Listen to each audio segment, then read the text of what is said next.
Angiosperm stands for seeds, enclosed seeds. Am I audible to everyone? Yes. Yes. Okay, so now we start writing the characters. So write first character. General basic characters हम लिखेंगे. So first character in this, it is the most advanced group of flowering plant. जैसे कि हमने diagram जो बनाया था bifurcation में, हमने देखा था ना जिम्नोस्पर्म के बाद एंजियोस्पर्म जो आपका, this is the last category, right? So it is the most advanced group of flowering plant.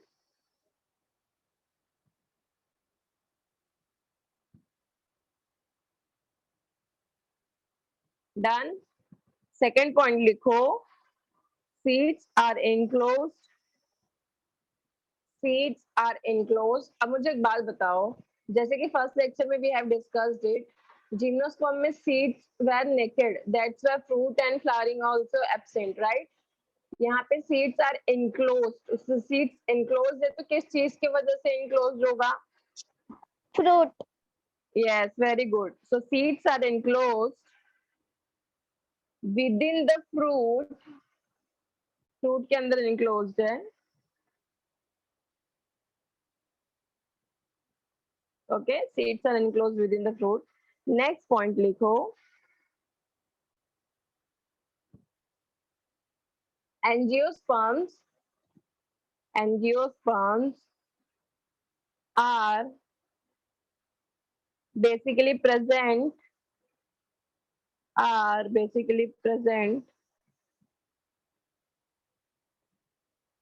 on land. या फिर ऐसे भी लिख सकते हो, basically it shows terrestrial adaptation या फिर terrestrial habitat. Okay, so anything you can write. Done. Next point लिखो. Angiosperms vary in size. VARY, varies in size. Okay, size का डिफरेंसेस यहाँ पे भी आपको देखने मिलेगा. कुछ एक्सट्रीम छोटे होंगे कि एक्सट्रीम बड़े.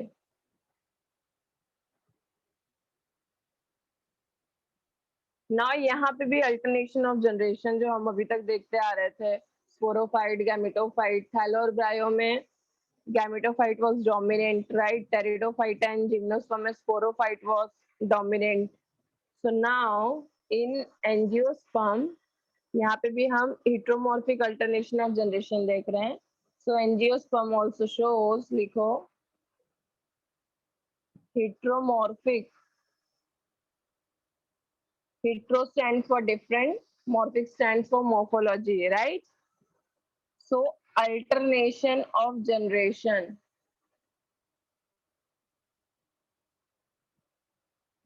Alternation of generation. जिसमें again दो, one is your sporophyte and the another one is gametophyte. Now here we have to see which one is the dominant phase in angiosperm. Okay, so sporophyte जो है हमारा, जैसे कि हमने देखा था from thallophyta on, sorry, from thallo and bryo was gametophyte was dominant in that too. Okay, and from the pteridophyta onwards sporophyte is dominant. Okay, तो यहाँ पे भी आपका जो है एक बार स्पोरोफाइट डोमिनेंट होना स्टार्ट हो गया तो bryo pteridophyta, gymnosperm and here angiosperm में भी आपका स्पोरोफाइट ही डोमिनेंट है. तो यहाँ पे दो तीन पॉइंट्स लिखो स्पोरोफाइट के अंदर. इट इज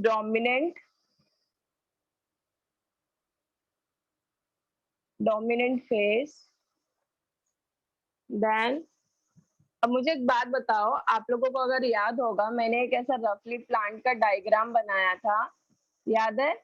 जिसमें हमने यहाँ पे देखा this much is gametophyte and this much is sporophyte, याद है?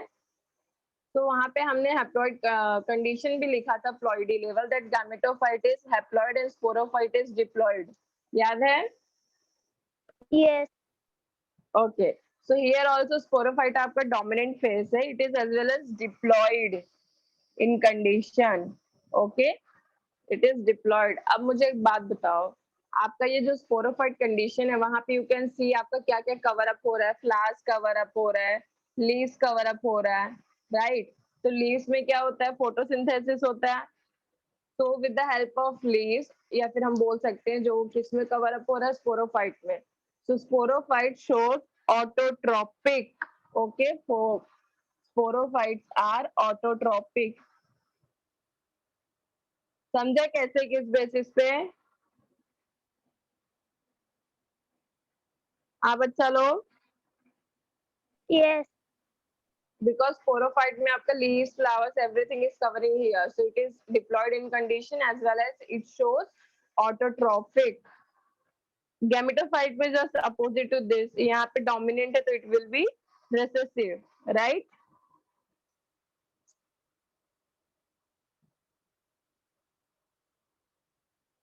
So it is recessive as well as यहाँ पे diploid है तो यहाँ पे क्या आ जाएगा, haploid. Haploid. Yes. अब यहाँ पे दिस इज ऑटोट्रोपिक, ये किसी के ऊपर डिपेंड नहीं कर रहा है, बट आपका गैमेटोफाइट क्या हो गया, it is depending on what, yes, heterotrophic as well as it is depending on sporophytic for nutrition. आपका जो नीचे वाला पार्ट है for nutrition it is depending on this, क्योंकि फोटोसिंथेसिस तो आपके लीव्स में होती है ना, याद है, ट्रांसफर्ड होता है इन बोथ द डायरेक्शंस, जो भी फूड वगैरह सिंथेसाइज होता है। तो Yes. इट इज हेटेरोट्रोपिक, ब्रैकेट में लिखो डिपेंडेंट ऑन स्पोरोफाइट।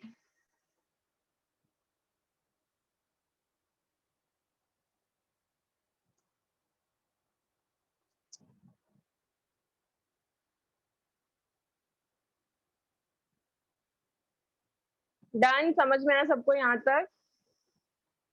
तो जनरेशन में यहाँ पे भी बस बहुत सिंपल है स्टूडेंट्स, देखो थैलो और ब्रायो में क्या था आपका, gametophyte was dominant, okay, pteridophyta, gymnosperm, angiosperm, last के जो तीन है यहाँ पे क्या डोमिनेंट है आपका, sporophyte, okay.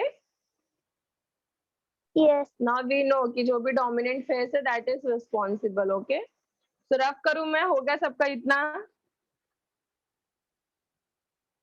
Yes. Everyone done?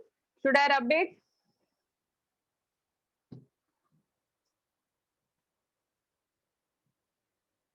Okay, सो अभी तो हमने देख लिया ये life cycle. Now will see about spores. Spores में भी हमने देखा है, राइट, टू टाइप्स के होते हैं। तो यहाँ पे जो एंजियोस्पर्म है, लिखो next point, angiosperm represents heterospores. Angiosperm represents heterospores, या फिर एंजियोस्पर्म शोज हेटेरोस्पोर्स, ऐसे भी लिखोगे तो चलेगा।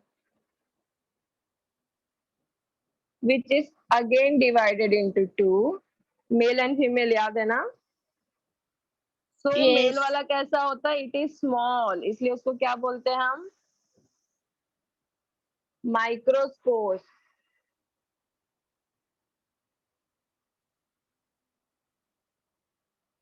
Right. Just suppose to it, female वाला कैसा रहता है स्टूडेंट्स लोग, लार्ज होता है, तो उसको हम क्या बोलते हैं, Macrospores. Macrospore. मैक्रो या फिर mega, okay. Yes. Yes. Mega also stands for larger one and macro also. So heterospores is divided into two, microspores और megaspores. अब स्टूडेंट्स आपको एक चीज यहाँ पे देखना है, don't get confuse between this terms of heterospores, क्योंकि यहाँ पे हेटेरोस्पोर्स में भी देखो सब उसमें नाम अलग अलग दिया, राइट। अगर आपको याद होगा सबसे पहले हमने देखो एंथ्रोजॉइडी और मतलब अलग अलग चीजें पढ़े, याद है। तो हर एक डिवीजन में ये जो नेम्स है दैट इज डिफरेंट, ओके। तो यहाँ पे microspores and megaspores, now we know microspores क्या है आपका, मेल गैमेट। तो यहाँ पे आप ब्रैकेट में भी लिख सकते हो या फिर नीचे भी लिख सकते हो, this is male gamete and megaspores is your female gamete. नीचे लिखोगे तो भी चलेगा, ब्रैकेट में लिखोगे तो भी चलेगा।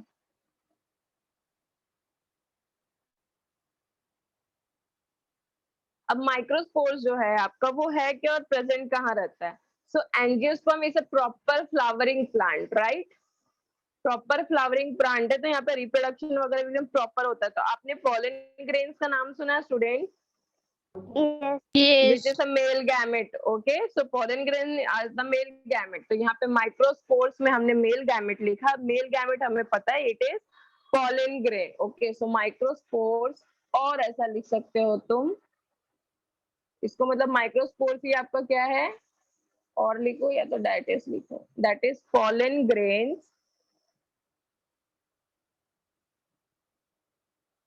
अभी होता कहाँ है, pollen grains formed in anther का आप लोगों को स्ट्रक्चर याद है, माइक्रोस्पोरेंजिया प्रेजेंट होता है ना उसमें. Yes. Just hold on. Hibiscus.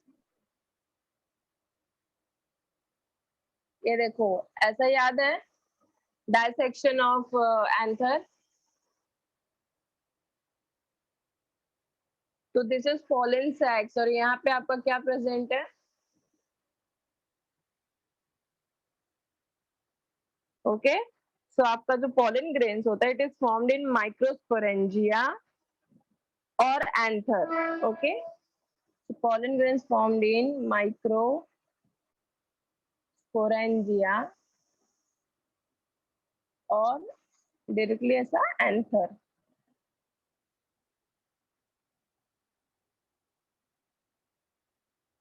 Done. अब आप लोगों ने नॉर्मल फ्लावर का स्ट्रक्चर देखा होगा, तो आपको स्टेमिन पता होगा. हाँ गाइस, स्टेमिन पता है ना, एंडोशियम गाइनोशियम वो सब याद है आप लोगों को. चलो तब से यहाँ पे लिखो फीमेल गैमेट में मेगास्पोर्स आप लिखे, सो फीमेल गैमेट हमने लिखा, इट इज फॉर्म्ड इन, अभी ये माइक्रोस्पोरेंजिया था, so it will be formed in megasporangia. Okay, so formed in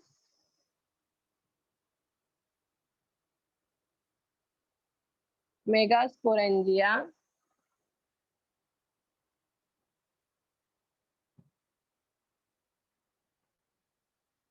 formed in megasporangia or ovule. Pollen grains are formed in microsporangia or anther. यहाँ पे it is megaspores formed in megasporangia or ovule.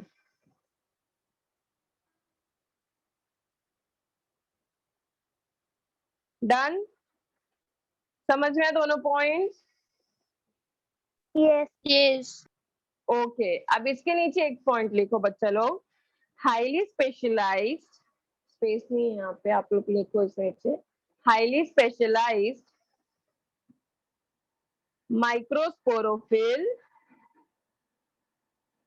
highly specialized microsporophyll known as stamen. सबको मालूम है ना stamen, stamen carpel. Say yes or no.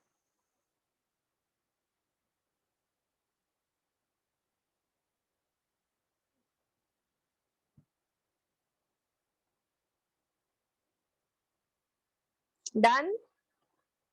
So highly specialized microspore is known as stamen. Similarly यहाँ पे लिखो highly specialized megasporophyll is called carpel.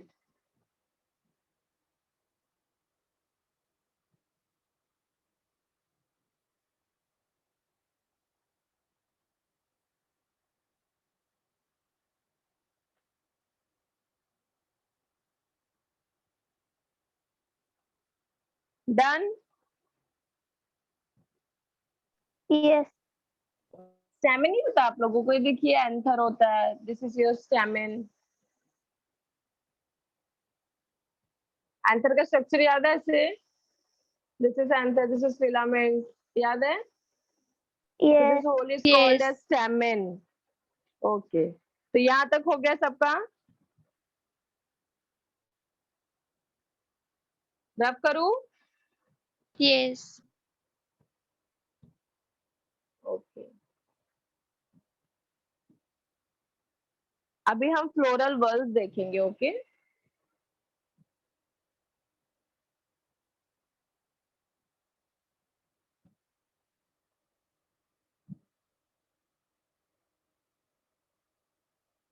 ये बहुत basic है, तो I expect answers from you all.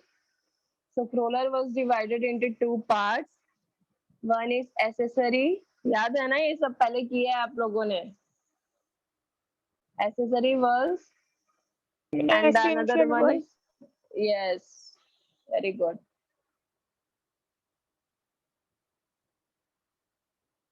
एक या दो लड़की का ही आवाज आता है, बाकी सब लोग क्या सो रहे हो क्या आप लोग? Please be little active.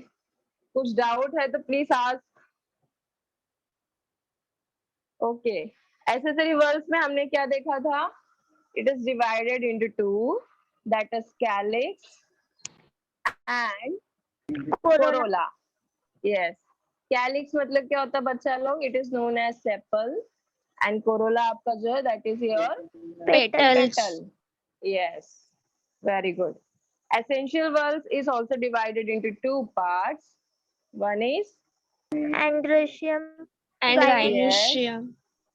and another one is gynoecium, Gyne- right? अब एंड्रोशियम का दूसरा नाम क्या होता है बताओ?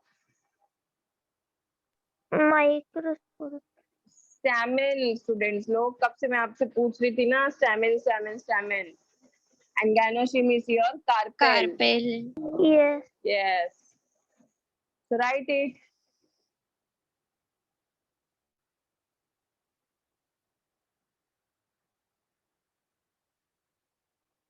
अब यहाँ पे आई होप डायग्राम सबको याद होगा. अभी एंड्रोशियम का मैंने बताया, this is your anther, this is connective, और ये नीचे वाला आपका जो है दैट इज योर फिलामेंट. तो चाहिए तो आप इसके एंड्रोशियम के नीचे छोटा सा डायग्राम बना लो. एंथर, दिस इज कनेक्टिव जो कनेक्ट कर रहा है दोनों को, and this is your filament. Okay, ये स्टैमेन का. कार्पेल का,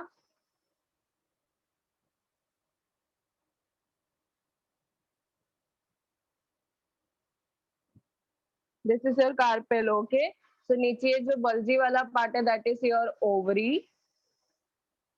ये जो बीच में थोड़ा सा, this is your style. And ये अपर सरफेस जो रिसीविंग वाला रहता है, दिस इज योर स्टिग्मा, जहाँ पे आपका पोलन ग्रेन्स लैंड करता है. ओके, तो ये दोनों Yeah. डायग्राम छोटा सा इसके नीचे बना लो दोनों के लिए, ताकि बाद में भूलो मत.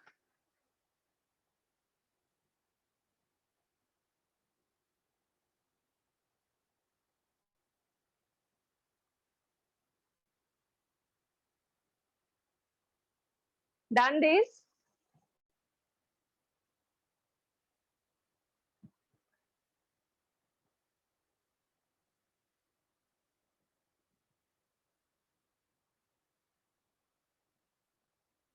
हो गया बच्चा लोग? रफ करूं? Yes. ओके, सो नाउ अब हमने लास्ट का जो बाइफर्गेशन देखा था, angiosperm is further divided into how many parts? 2 parts. Which one? Monocotyledon and dicotyledon. Dicotyledon. Yes. So अभी हेडिंग दो, और हम डिस्टिंग्विश कैसे लिखते हैं वैसे. आपको स्पेस अगर कम रहेगा तो right it on new page. Okay, so difference between के जैसा हम लिखेंगे.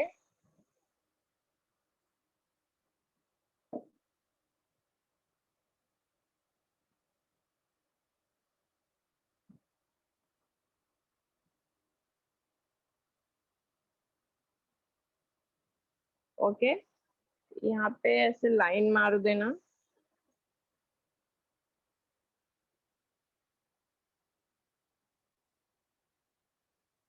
तो ऐसे बनाओ.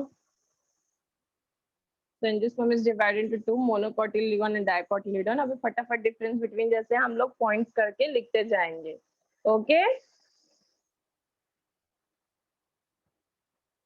चलो फर्स्ट पॉइंट लिखो. हुआ बना के इतना डिक्टेट करना स्टार्ट करूं? Yes. Okay, so in monocotyledon, write first point. Have single cotyledon in their embryo. Have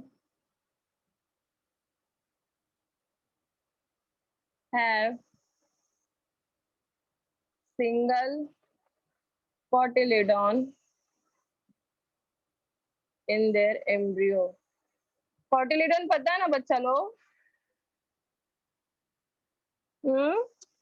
आप लोगों ने कभी बीन्स वगैरह देखा है?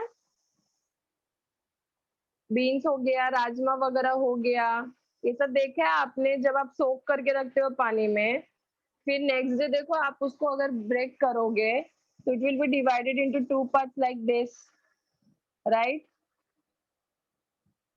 Yes. राजमा वगैरह नोटिस, ग्राउंड नट्स ले लो, ग्राउंड नट्स तो पता है सबको, शिंदाना, तो उसको आप 2 पार्ट में Yes. अलग कर सकते हो, okay? So that is dicotyledon. So the embryo which is divided into 2 parts, that is called as dicotyledon, or single cotyledon in the embryo, मतलब that cannot be divided. For example wheat वगैरह, गेहूं वगैरह, ठीक है? तो have single cotyledon in their embryo, यहाँ पे have 2 cotyledon in their embryo, okay? फटाफट लिखो, have 2 cotyledon in their embryo. Done? First point.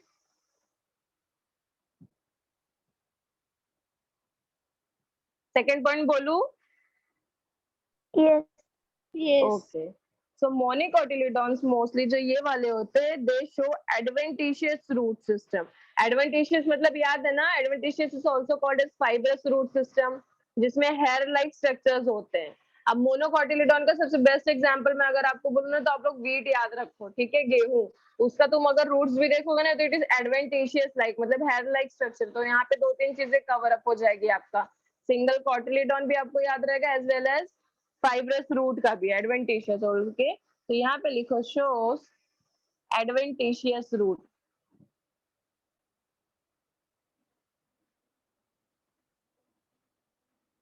या फिर root system, okay? Shows adventitious root system. और यहाँ पे जो है आपका it shows tap root system.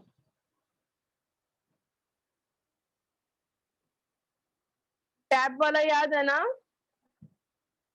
जो नॉर्मली आप देखते हो थोड़े से थिक होते हैं, हेयर लाइक नहीं होते, वो बहुत ही थिक होते हैं, जो कि प्राइमरी, सेकेंडरी, टर्शरी में फर्दर डिवाइडेड होते हैं.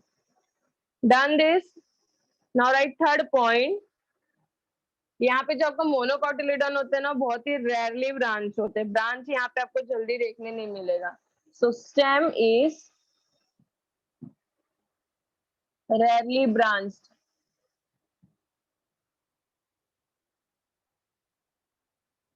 यहाँ पे लिखो स्टेम इज ब्रांच.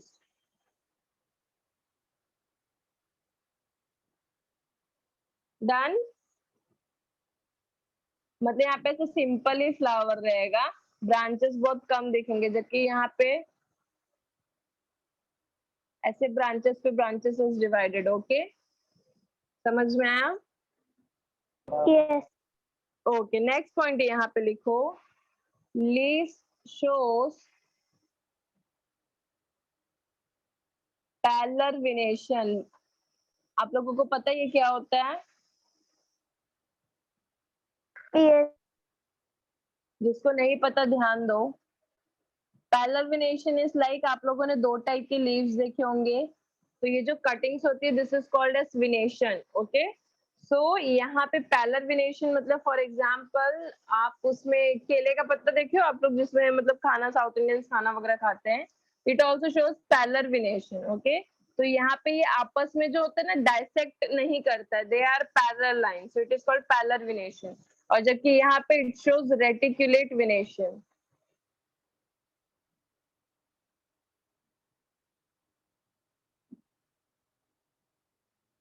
तो ऐसे डायग्राम भी छोटा छोटा बना लो, ओके? सो रेटिकुलेट वेनेशन में सबसे बेस्ट एग्जांपल इज आपका आम का पत्ता, जो सबने देखा होगा. बहुत वहां पे आपको ऐसे वेनेशन देखने मिलेंगे. This is your reticulate venation and this is your parallel venation. समझ में आया सबको? तो मोनोकोटिलिडॉन के जो लीव्स होते हैं दे शो पैरेलल वेनेशन, और डाइकोटी वाले दे shows reticulate venation. Done till here? Yes. लिख लो तो रफ करूँ, जगह नहीं है अभी, आप लोग लिख लो पूरा, सब लोग तो रफ करो.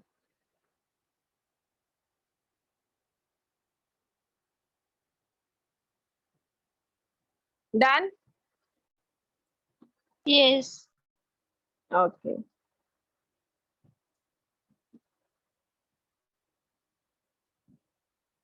तो नेक्स्ट पॉइंट, लीव्स हो गया, स्टेम हो गया, फ्लावर्स हो गया. नाउ सॉरी, फ्लावर्स नहीं हुआ ना, लीव्स और स्टेम हुआ. अभी जो मोनोकोटिलीडॉन है ना बच्चा लोग, इसके जो फ्लावर्स होते हैं they are generally trimerous, okay, या फिर मल्टीपल ऑफ 3. रुको मैं अभी बताती हूँ आपको. सो फ्लावर्स आर ट्राइमेरस और इन मल्टीपल्स ऑफ 3. इसका मतलब क्या होता है, इसके जो पेटल्स होते हैं ना लीव्स के, दे आर ट्राइमेरस.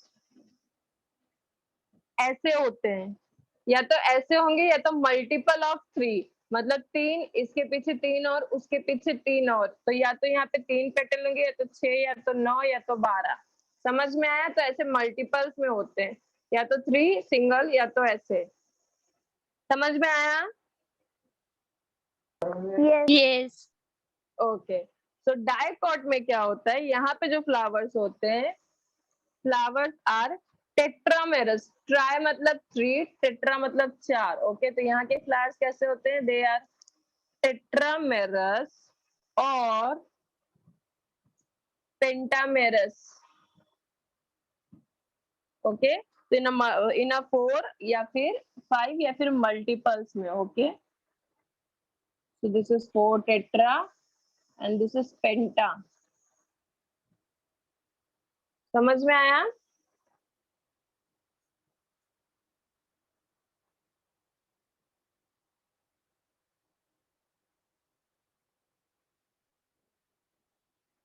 तो यहाँ पे भी इधर 4, 8, 12, 16 ऐसा आएगा, यहाँ पे 5, 10, 15 वैसा.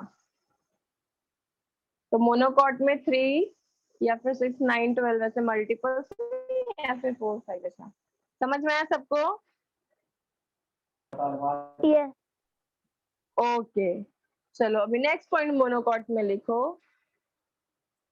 वस्कुलर बंडल आप लोगों को पता है students? It is like this. Vascular bundle मतलब होता है जाइलम एंड फ्लोएम जिसमें प्रेजेंट है. और देखो हमने कैम्बियम के बारे में लिखा था, cambium is present in gymnosperm, जिसके वजह से सेकेंडरी ग्रोथ देखने मिलता है आप लोगों को, right? Yes. Vascular Yes. Bundle में हाँ, जाइलम, फ्लोएम और कैम्बियम.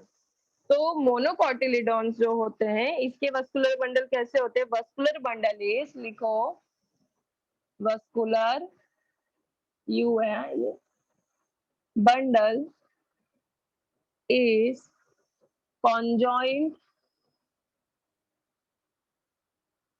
collateral and closed. अब क्लोज का मतलब क्या होता है पता है? Cambium is absent. समझे? माइनस मतलब एब्सेंट. ओके, सो क्लोज्ड मतलब आपका जो कैम्बियम प्रेजेंट है इज एब्सेंट. अब मुझे एक बात बताओ, कैम्बियम एब्सेंट है तो सेकेंडरी ग्रोथ दिखेगा आपको मोनोकोटिलीडॉन में? No. No. Yes, so that is why they only grow in height, not in girth. ठीक है, diameter नहीं बढ़ता है उनका, they grows only in height. So vascular bundle is conjoined, collateral and closed. Important यही है इसमें, ये point आपका जो कैम्बियम का है कि this is of closed type and this is of open type. यहाँ पे भी same, vascular bundle is collateral, conjoined and open. फर्क दिखा आपको? डिफरेंस कहाँ पे है? कैम्बियम वाले पे. So it is close. Close बोला मतलब कैम्बियम इज एब्सेंट, ओपन बोला मतलब कैम्बियम इज प्रेजेंट. अब कैम्बियम प्रेजेंट है तो you are able to see the secondary growth, right? तो यहाँ पे भी लिखो Yes. Cambium is present. नहीं सॉरी, ये लिखिए vascular bundle is conjoint, collateral and open type.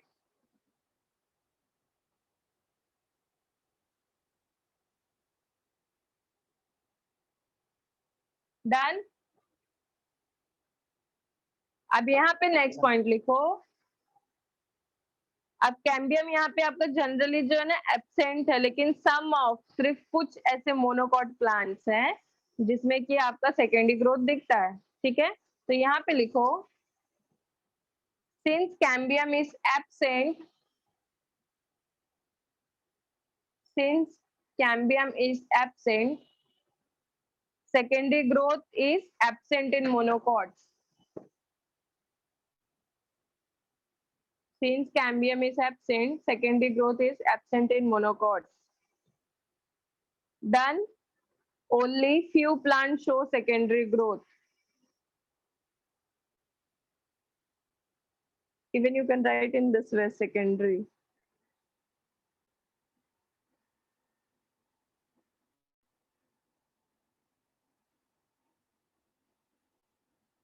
Done, students. अभी यहाँ पे तो आपने लिख दिया कि कैम्बियम किस चीज के लिए रिस्पॉन्सिबल फॉर सेकेंडरी ग्रोथ, तो यहाँ पे कैम्बियम एब्सेंट है तो no secondary growth can be seen. Okay, only few plant show secondary growth. कुछ कुछ इसमें मोनोकोटिलीडॉन में ऐसे हैं जो सेकेंडरी ग्रोथ दिखाते हैं. नाउ इन डायकोटिलीडॉन, अब आपका यहाँ पे जो कैम्बियम है it is present in between. अभी मैंने आपको डायग्राम दिखाया था कि normally vascular bundle is like in this shape. Okay, so in between मतलब आपका यहाँ पे ऊपर इधर जाइलम होगा, नीचे जो है आपका this is your phloem. Okay, so आपका जो बीच में पार्ट है दैट इज योर कैम्बियम. समझा? सो in dicotyledon cambium is present in between xylem and phloem, therefore secondary growth is seen, right? क्योंकि cambium is ultimately responsible for secondary growth. तो यहाँ पे अभी dicotyledon में लिखो cambium is present in between the xylem and phloem. Cambium is present in between xylem and phloem and therefore secondary growth can be seen.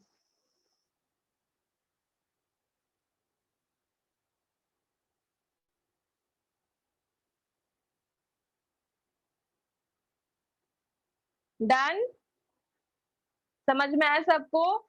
वहां पे चाहिए तो छोटा सा ये डायग्राम भी निकाल दो और यहाँ पे लिख लो this is your xylem, this is your phloem और ये आपका कैम्बियम. समझ में आया? तो याद रहेगा this is the structure of vascular bundle.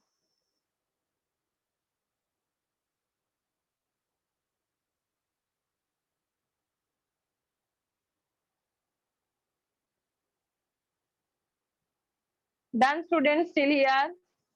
किसी को कुछ भी डाउट है यहाँ तक?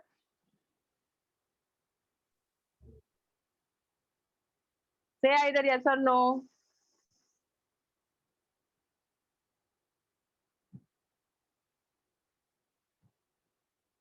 Am I audible to everyone?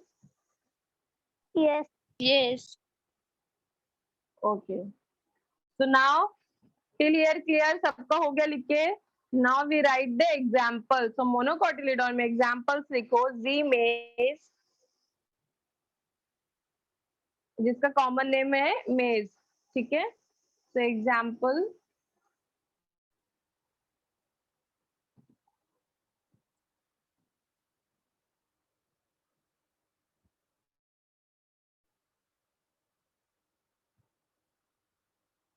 Z maize, common name is मेज. ठीक है, Z maize, इसके साथ ही मेज एंड जवार. जवार का साइंटिफिक नेम क्या है? सोरघम वर्गरे.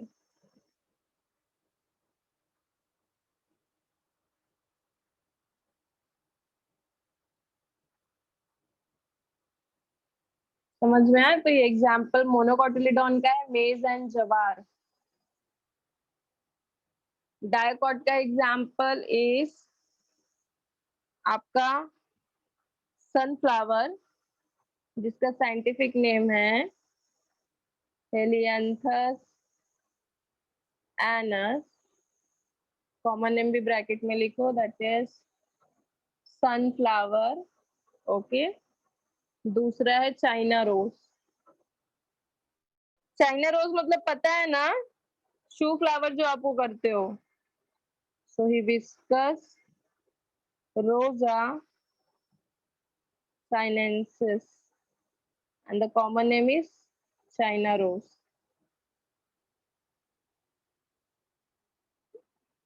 तो यहाँ पे मोनोकॉट और डायकॉट खत्म. एग्जाम्पल क्या है? मेज एंड जवार ऑफ मोनोकॉट और डायकॉट का सनफ्लावर एंड चाइना रोज. किसी को कुछ डाउट? मिस हिबिस्कस का साइंटिफिक नेम दिखाओ। हिबिस्कस HIBISCUS, हिबिस्कस, रोजा ROSA, sinensis SINENSIS।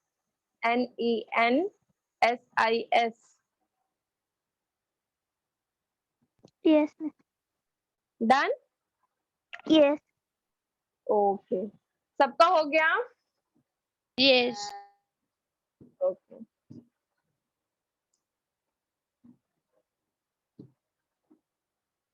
so now next is we see plant life cycle and alternation of generation, जहाँ पे हम डायरेक्टली अब कंपैरिजन करके पढ़ेंगे। ठीक है, तो आप एक काम करो, आपका जो बुक है ना उसे हॉरिजेंटल रख लो। Okay, so give the heading plant life cycle and alternation of generation। आपका जो बुक है उसे हॉरिजेंटल रख लो।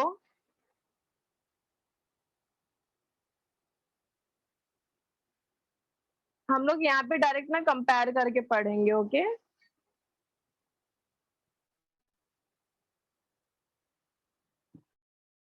सो लाइक दिस से डिवाइड कर लो। पहला जो आता है आपका दैट इज यहाँ पे एंजियोस्पर्म, उल्टा पढ़ेंगे हम यहाँ पे, जिम्नोस्पर्म, एंजियोस्पर्म। देन यहाँ पे आपका थैलोफाइटा,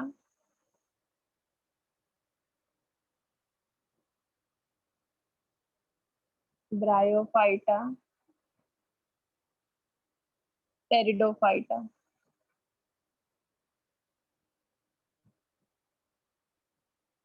ऐसा बाइफर्गेशन बना लो।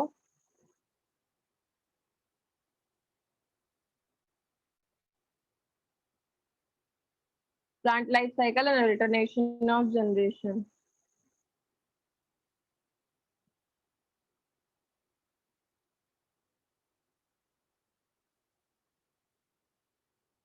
डन हो जाएगा तो बताना। अब यहाँ पे बेसिकली जो हम लोग अभी तक स्पोरोफाइट, गैमेटोफाइट वो सब लिख रहे थे ना, तो यहाँ पे अभी हम शॉर्ट में इस टेबल में कैसे करेंगे, एकदम उसको प्रॉपरली लिखेंगे और जो कि स्टडी करने में इजी होगा।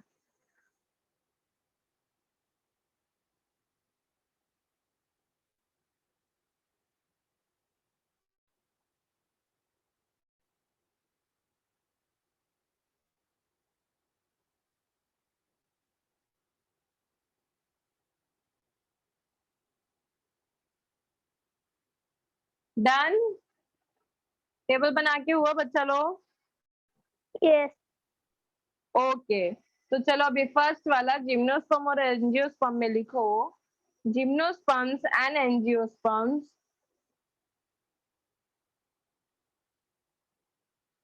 Gymnosperms and angiosperms, gametophyte.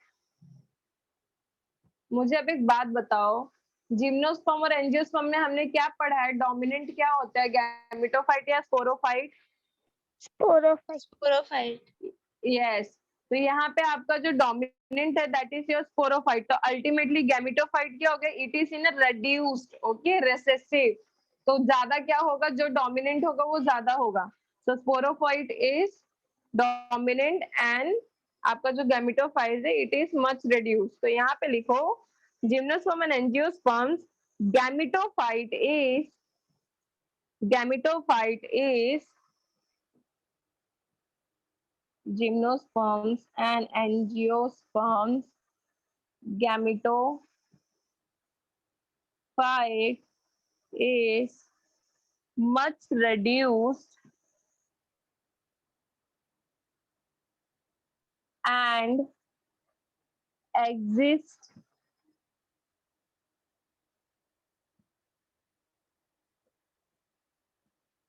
within sporophyte। इसका मतलब क्या स्टूडेंट्स, ये जो अल्टरनेशन ऑफ जनरेशन होता है ना, दिस इज, मैंने आज जैसे तभी भी आपको प्लांट का 2 पार्ट डिवाइड करके दिया था। तो यहाँ पे एंजियोस्पर्म और जिम्नोस्पर्म में जो डोमिनेंट फेज है ना, दैट इज स्पोरोफाइट। तो जो डेवलपमेंट होता है ना प्लांट का, अल्टीमेटली वो जो ऊपर का सेक्शन को फॉर्मेशन को टाइम लगेगा ना, सारा का सारा उसमें टाइम लगता है। तो आपका जो गैमेटोफाइट है, that is itself consist in sporophyte only. Okay, तो ये बात हुई जिम्नो और एंजियोस्पर्म की। समझ में आया सबको? कुछ doubt? Yes. Okay, now Thallophyta.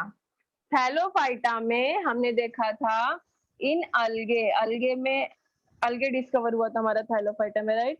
सो इन अलगे अगर हम डोमिनेंट फेज साइकिल देखने जाएंगे ना बच्चा लोग, तो it is further divided into 3 part, diplontic, haplodiplontic and haplontic. ठीक है, सो हैप्लॉन्टिक, डिप्लॉन्टिक एंड हैप्लोडिप्लॉन्टिक मतलब कैसा होता है वो? बेसिकली आइदर हैप्लॉइड या डिप्लॉइड या हैप्लोडिप्लॉइड, मतलब मिक्सचर ऑफ टू। तो वो हम बाद में देखेंगे, पहले यहाँ पे सिर्फ इतना लिखो, इन अलगे based upon the nature of dominant phase in algae, मतलब ना यहाँ पे ना आपको वेरिएशन देखने मिलेगा थैलोफाइटा में।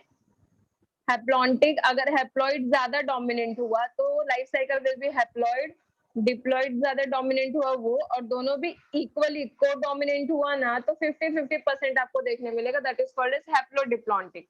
वो हम आगे डिटेल में पढ़ेंगे। अभी यहाँ पे लिखो, इन अलगे based on the nature of dominant phase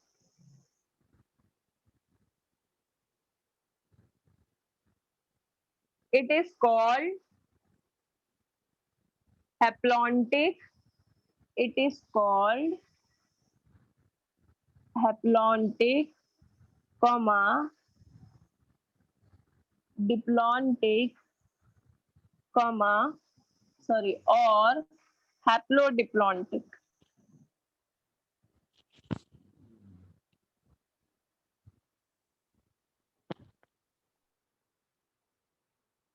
cycle। ठीक है, so depending on the dominant phase, जो भी dominant force है, depending on that it is divided into 3 parts, haplontic, diplontic और haplodiplontic। समझ में आया? Yes. Yes. ओके, तो यहाँ तक क्लियर है सबको? Next is bryophyta. अब ब्रायोफाइटा में लिखो, अच्छा पहले आप मुझे बताओ ब्रायोफाइटा में क्या डोमिनेंट है, गैमेटोफाइट या sporophyte? Gametophyte. Gametophyte. Yes, so हम लोग फर्स्ट पॉइंट यहाँ लिखेंगे, in bryophyta gametophyte is dominant, in bryophyta haploid gametophyte लिखो। We know that gametophyte is haploid, right? तो पूरा हैप्लॉइड लिखना है, या फिर आप ऐसे सिर्फ एन करके ब्रैकेट भी लिखोगे तो भी चलेगा। आपको आपको अब समझ में आना चाहिए, वो आपके अंडरस्टैंडिंग के हिसाब से लिखो। In bryophyta haploid gametophyte is dominant,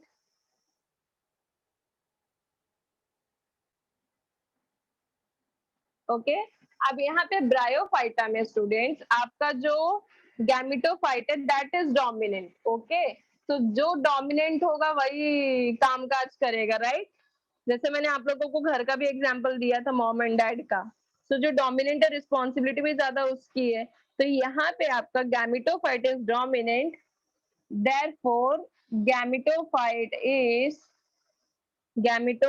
is photosynthetic. लिखो, फोटोसिंथेटिक, मतलब यहाँ पे फोटोसिंथेसिस का काम कौन कर रहा है? Gametophyte, okay. So it is photosynthetic, comma independent, मतलब बेसिकली समझ रहे हो यहाँ पे गैमेटोफाइट आपका क्या है? ऑटोट्रॉपिक है। समझ में आया?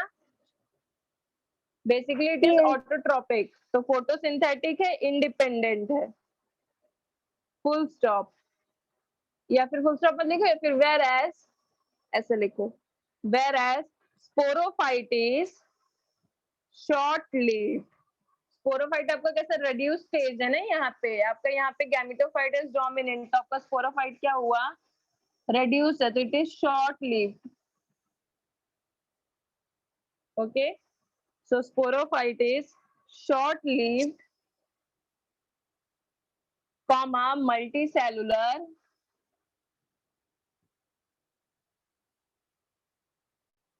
एंड डिपेंड्स, किस पे डिपेंड करेगा आप मुझे बताओ for nutrition? Gametophyte. Yes, very good. So it is short-lived, multicellular and depends totally or partially. मतलब either totally gametophyte पे वो depend कर रहा है या फिर partially 50%. So totally or partially on gametophyte, totally or partially on gametophyte for nutrition and anchorage. Anchorage मतलब समझते हो?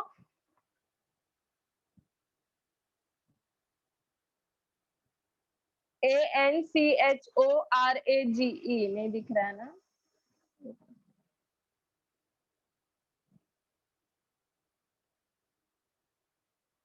एंकरेज मतलब क्या होता है स्टूडेंट्स? फिक्सेशन। आपका जो प्लांट के नीचे के रूट्स है ना, that is fixation in the soil, so that is called anchorage, जो सपोर्ट मिलता है। समझ में आया? तो आपका स्पोरोफाइट गैमेटोफाइट पे बट ऑब्वियसली डिपेंड करेगा, क्योंकि गैमेटोफाइट आपका यहाँ पे डोमिनेंट है और इसके साथ ही हमको पता है कि गैमेटोफाइट में रूट्स वगैरह वाला पार्ट सारा का सारा डिस्कवर होता है, राइट? तो प्लांट्स अभी किसके हेल्प से सॉइल में फिक्स होता है? With the help of roots. Okay, so it is depending for the nutrition as well as for anchorage. समझ में आया? यहाँ तक हुआ सबका? Yes. ओके, अभी नेक्स्ट इज टेरिडोफाइटा। तो टेरिडोफाइट में आप मुझे बताओ क्या डोमिनेंट है, स्पोरोफाइट या gametophyte? Sporophyte. Yes, very good. तो टेरिडोफाइटा में लिखो first point, in pteridophyte sporophyte is dominant. In pteridophyta sporophyte is dominant, comma independent. अब डोमिनेंट है तो बट ऑब्वियसली वो क्या हो गया? Independent. Okay, like we are independent.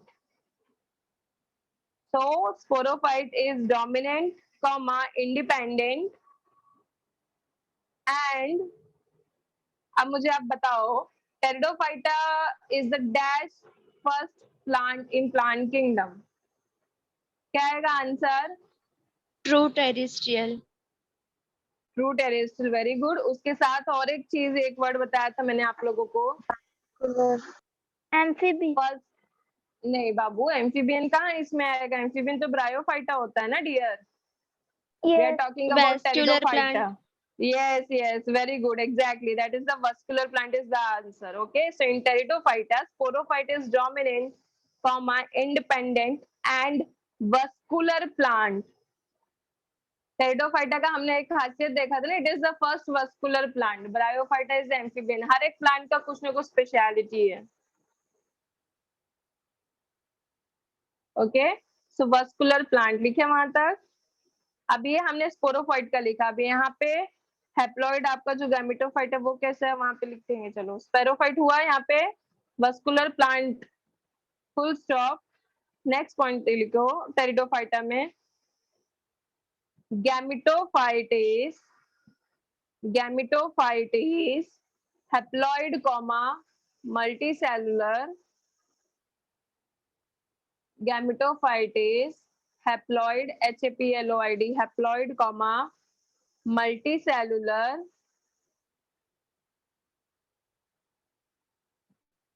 short-lived, short-lived, SHORT, short, LIVED, short-lived, मतलब बहुत ही कम टाइम के लिए। Okay, short-lived but autotrophic in nature, but autotrophic in nature. तो अब मुझे एक बात बताओ, अगर गैमेटोफाइट यहाँ पे ऑटोट्रॉफिक है टेरिडोफाइटा पे, तो न्यूट्रिशन के लिए उसको गैमेटोफाइट पे डिपेंड करना पड़ेगा क्या? सॉरी, यहाँ पे जो गैमेटोफाइट आपका ऑटोट्रॉफिक है टेरिडोफाइटा में, तो न्यूट्रिशन के लिए वो स्पोरोफाइट पर डिपेंड करेगा क्या? No. No. यस। तो समझ में आया आपको पार्शियली और हम टोटली कब बोलते हैं? तो यहाँ पे भी आपका gametophyte is also autotrophic. So there is no need कि वो स्पोरोफाइट पे न्यूट्रिशन के लिए डिपेंड करेगा। समझे आप? Yes. ओके, तो यहाँ पे लिखिए multi cellular gametophyte generally autotrophic, short lived, done यहाँ पे। It alternates with sporophyte.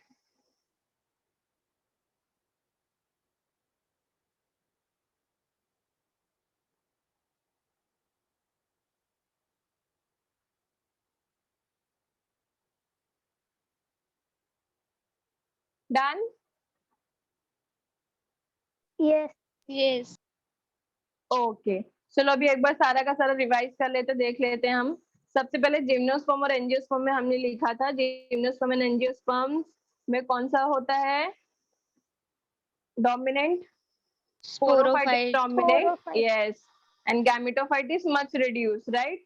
फिर थैलोफाइटा में हमने क्या लिखा, अलगे के ऊपर डिपेंड करता है, दैट अलगे के ऊपर डिपेंड करके it is further divided into 3 parts.